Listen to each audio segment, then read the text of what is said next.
Welcome, today I am with Xiaomi 11T from the European distribution, and I will show you all box accessories. So the first, when you open this box, we can find the SIM tool. We can also find warranty card, cake tutorial and safety information. Right here we have silicone case that is very flexible. You can find on this case this bumper. It protects our camera set. And it goes also a little bit above the screen, so when you put your phone on the flat surface, you cannot scratch it. So that's cool.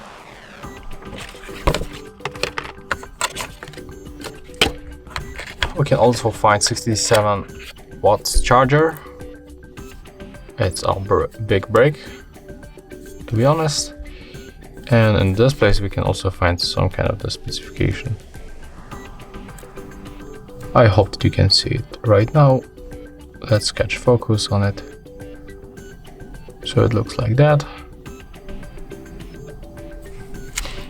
And also we can find here a USB cable with signature orange color inside. So if you find this video helpful, remember to leave a like, comment and subscribe.